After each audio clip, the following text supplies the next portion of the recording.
नमस्कार प्यारे बच्चों, कैसे हैं आप सभी। उम्मीद है आप सभी स्वस्थ होंगे। तो आज हमारी वर्कशीट जो है हिंदी की कार्यपत्रिका है, क्रम संख्या 19A है यानी 19B भी होगी। तो आज की वर्कशीट हमारी 2 पेजों में है। पहला पेज है हिंदी कार्यपत्रिका, तारीख है 12/7/2021 यानी सोमवार का दिन है। विद्यार्थी का नाम यहाँ पर लिखेंगे, कक्षा 4 लिखा हुआ है यहाँ पर पहले से। यहाँ पर अपना सेक्शन लिखेंगे, यहाँ पर अपने शिक्षक या फिर शिक्षिका का नाम। तो शुरू करते हैं। नमस्कार बच्चों, आप कैसे हैं। आशा आप सब स्वस्थ होंगे। तो पहला जो प्रश्न है हमारा, ये एक चित्र के द्वारा दिखाया गया है। देखते हैं इसमें क्या लिखा हुआ है। बच्चों, चित्र में एक लड़की ने कहा बहुत तेज वर्षा हो रही है, और दूसरी ने कहा हाँ बारिश बहुत तेज हो रही है। यहाँ वर्षा और बारिश दोनों का अर्थ समान है। देखिए, कुछ लोग कहते हैं कि वर्षा हो रही है, वर्षा ऋतु, लेकिन कुछ लोग कहते हैं बारिश हो रही है, बारिश पड़ रही है। समान अर्थ वाले शब्दों को समानार्थी शब्द या फिर पर्यायवाची शब्द कहते हैं या कहा जाता है। जैसे पानी और जल मतलब एक ही होता है, भगवान और प्रभु एक मतलब है, किताब और पुस्तक एक अर्थ होता है, अंधकार और अंधेरा दोनों का एक अर्थ होता है। तो आज का हमारा पहला प्रश्न है इसी से जुड़ा हुआ।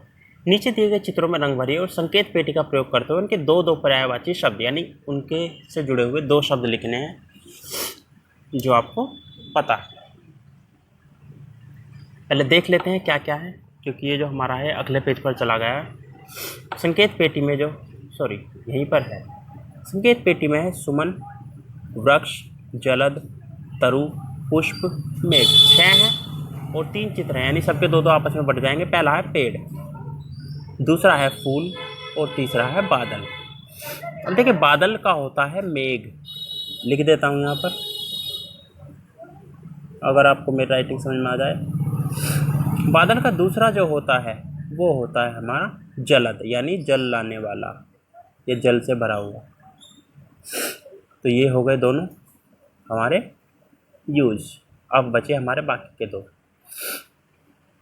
अब देखिए, सुमन होता है, फूल को बोलते हैं सुमन। तो अगर किसी के भाई बहन का नाम सुमन है तो आप सब उन्हें फूल कह सकते हैं। दूसरा है पुष्प, पुष्प का मतलब फूल होता है।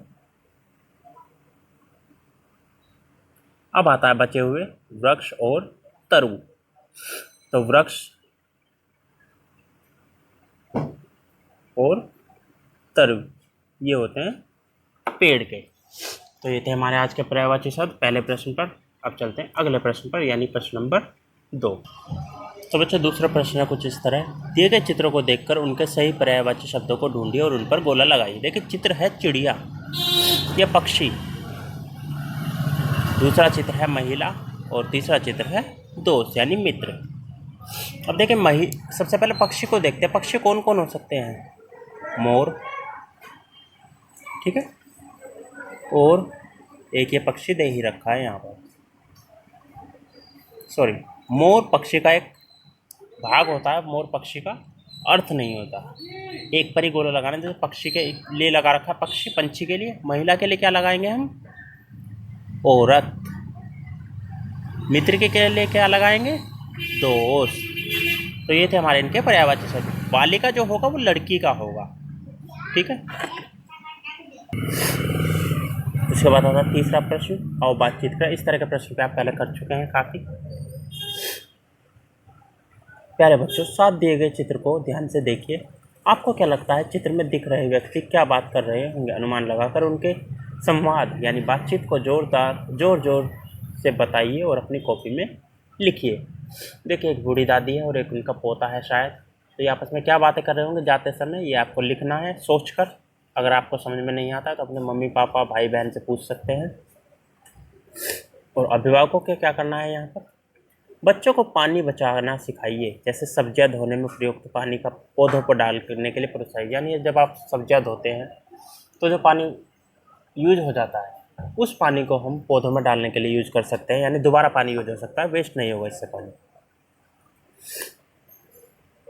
वरना सब्जी धोने के लिए अलग पानी लगेगा और पौधों में डालने के अलग, यानी डबल पानी की बर्बादी। इसी के साथ वर्कशीट पूरी होती है और अंत में हाथों को साबुन से अच्छी तरह से धोते रहिए, मास्क लगाए रखिए और दूरी बनाए रखिए ताकि कोरोना से बचे रहें। अब चलते हैं इस वर्कशीट के दूसरे हिस्से की तरफ, जो कि है 19B। ईवीएस की वर्कशीट है ये। आज की तारीख है आज की 12 जुलाई 2021, यानी सोमवार का दिन है। यहाँ पर बच्चे अपना नाम लिखेंगे। यहाँ क्लास के साथ सेक्शन आप पहले ही लिख चुके होंगे पहले पार्ट में। यहाँ पर अपने टीचर का नाम। तो शुरू करते हैं। नमस्ते प्यारे बच्चों, आशा है आप सभी स्वस्थ होंगे और सुरक्षित होंगे। बच्चों, जैसा कि आप सभी जानते हैं कि इस महामारी पेंडेमिक के दौरान हमने बहुत सी सावधानियों और नियमों का पालन करना सीखा है, परंतु कुछ ऐसे लोग भी हैं जो इन सावधानियों और नियमों को अनदेखा कर सभी के जीवन को खतरे में डालते हैं। अगर हमें इस महामारी से जीतना है तो हम सभी को एक साथ मिलकर कोरोना वायरस से बचने के उपायों को अपने दैनिक जीवन का हिस्सा बनाना होगा, ताकि हम सुरक्षित रह सकें। तो नंबर 1 है इसी कड़ी में, ऐसे ही कुछ उपाय नीचे दिए गए, इन्हें पहचान कर इनके बारे में एक एक पंक्ति अपनी कॉपी में लिखिए। तो देखिए कुछ उपाय दे रखे, जैसे इसमें क्या है, 2 गज की दूरी बनाए रखना। इसमें क्या है, घर में रहना। इसमें क्या है, हाथ ना मिलाना, वैक्सीन लगवाना, हाथ धोते रहना और मास्क लगाए रखना। अब इनके बारे में सभी के बारे में एक एक लाइन लिखनी है अपनी कॉपी में। अगर आप चाहें तो यही लिख सकते हैं कि हमें सार्वजनिक जगह पर 6 फीट या फिर 2 गज की दूरी बनाए रखनी चाहिए। हमें कोरोना से बचने के लिए ज़्यादा से ज़्यादा घर में रहना चाहिए। जिन लोगों से हम मिलते हैं दैनिक जीवन में, उनसे हाथ नहीं मिलाना चाहिए, इससे वायरस फैलने का खतरा सबसे ज़्यादा होता है। और जब भी हम एलिजिबल हों, यानी अगर हम वैक्सीन लगवाने के लायक हैं तो हम वैक्सीन ज़रूर लगवाएं। हाथ धोते रहें नियमित रूप से और मास्क लगाए रखें सही तरीके से। तो ये था हमारा पहला प्रश्न। इसके बाद आता है दूसरा। बच्चों, इन सावधानियों में सबसे महत्वपूर्ण सावधानी है सही तरीके से मास्क का उपयोग करना, जो कि है ये। नीचे दिए गए चित्र का संकेत बॉक्स का सहायता से नीचे दिए गए चित्र को संकेत बॉक्स की सहायता से पहचान कर लिखिए कि मास्क का प्रयोग किस प्रकार करना चाहिए। अब देखिए इसमें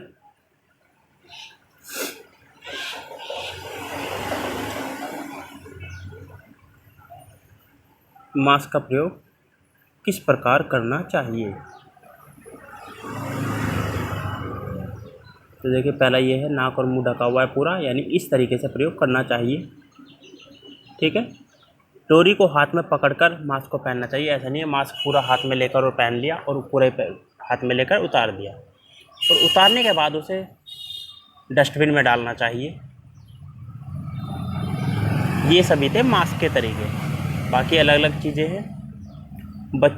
हाथों को अच्छे से धोएं। इस्तेमाल करने के बाद मास्क को डस्टबिन में डालें। मास्क चेहरे पर लगाने के बाद मास्क को हाथों से न छुएं, जैसा कि ये है। हाथों को अच्छे से धोएं। इनके साथ लिखना है, बॉक्स अलग अलग बनाकर, और मास्क से अपने नाक और मुंह को अच्छे से ढकें, जैसा कि इस बच्चे ने किया हुआ है। डस्टबिन में फेंकें, ये रहा। ठीक है बच्चों, ये सभी करना है। चलते हैं अगले प्रश्न पर। इसके बाद आता है आज की वर्कशीट का तीसरा यानी आखिरी प्रश्न। बच्चों, यदि हर सावधानी बरतने के बावजूद भी हम संक्रमित हो जाते हैं तो हम किस प्रकार पहचानेंगे कि हमें कोरोना संक्रमण हुआ है। कोरोना संक्रमण के कुछ लक्षण होते हैं जो आपको नीचे दिए गए चित्रों द्वारा दर्शाए गए हैं। अब आप इन चित्रों की सहायता से लक्षणों की पहचानिए और उनके बारे में अपनी कॉपी में लिखिए। यानी कौन कौन सा लक्षण है। पहला देखिए क्या है, थर्मामीटर में टेम्परेचर बढ़ रहा है, यानी बुखार होता है। ये बच्चा खांस रहा है, यानी खांसी होती है। सांस लेने में दिक्कत होती है। गले में दर्द होता है, गले में खराश हो जाती है और सर दर्द होता है। तो बच्चों आज की एक्टिविटी है, बच्चों अब आप सही प्रकार से मास्क पहनना सीख चुके हैं, इसलिए अब आप मास्क पहनने के विभिन्न चरण दर्शाते हुए वीडियो बनाइए और अपने अध्यापक अध्यापिका के साथ साझा कीजिए। अगर मेरी क्लास का कोई बच्चा है तो मुझसे भी साझा करें। व्हाट्सएप ग्रुप आपको पता ही है। अभिभावकों के लिए सुझाव है, मास्क पहनने के विभिन्न चरणों की वीडियो बनाने में बच्चों की मदद कीजिए। अगर उन्हें कोई दिक्कत होती है उनकी हेल्प कीजिए। अगर फिर भी कोई दिक्कत होती है अपने क्लास टीचर से आप पता कर सकते हैं किस तरीके से बनानी है, वो आपको ज़रूर बताएंगे। और अंत में सोशल डिस्टेंसिंग यानी उचित दूरी बनाए रखिए। 6 फीट या फिर 2 गज की दूरी सार्वजनिक जगह पर कोरोना से बचने के लिए। तो आज की वर्कशीट में इतना ही। दो पार्ट में थी आज की वर्कशीट जो पूरी होती है। मिलते हैं अगली वीडियो में अगली वर्कशीट के साथ। तब तक धन्यवाद।